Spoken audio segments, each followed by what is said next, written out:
Last month's deadly fire that ripped through two upscale restaurants in Mumbai could have started from the flying embers of charcoal used for hookahs at the upscale Mojo's Bistro that came in contact with the curtains and spread rapidly, the fire department has said in its report on the Kamala Mills tragedy. The fire department said neither of the two restaurants had clearances to serve liquor or to run a hookah bar. 14 people, 11 of them young women in their 20s and 30s, had lost their lives. Most of them were at the one above when the fire broke out. Their bodies were found piled up in the toilet area where they had hoped to escape from the fire. It was a deadly mistake. They died of suffocation because the one man who should have known what to do, a bouncer at the restaurant, had no clue either. He advised everyone to stay put in the toilet rather than to try to escape. He should have guided the stranded people to the escape emergency route, which could have saved the lives of these people. Even the security personnel were not aware of the emergency escape, as one of the victim in security personnel, the bouncer,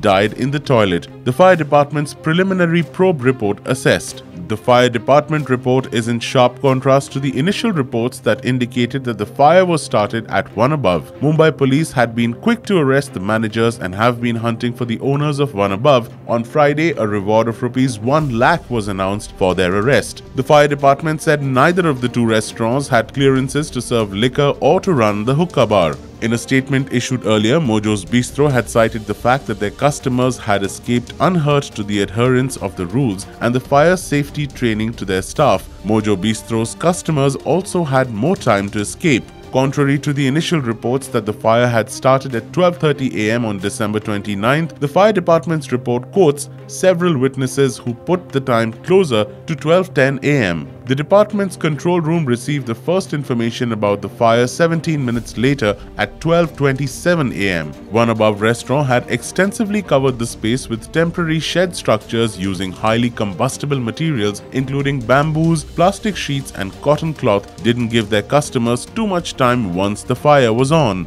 As people made a run for their lives, the report drafted after speaking to various survivors had witness accounts to indicate how blocked emergency exits and combustible materials hampered the evacuation. The falling burning debris of thatched roof compelled people to take shelter in the nearby toilet of one above restaurant in a bid to escape from the heat and smoke, the report said. A survivor, Rohit Nath, 37, told the fire department's probe team how he also entered the toilet. There were about 15 to 20 people there, all of them scared. The bouncer was telling other people not to go outside the toilet as the fire had aggravated and reached the door. The report said Mr. Nath and his friend, however, figured that if they stay in the toilet, they would most definitely die out of suffocation. So they pushed the bouncer away from the door and asked others to follow them out, brave the heat and risk the burns to save their lives. But nobody followed them. Well, that's about it for now. This is me, Ashish David, signing off. I'll see you in the next video.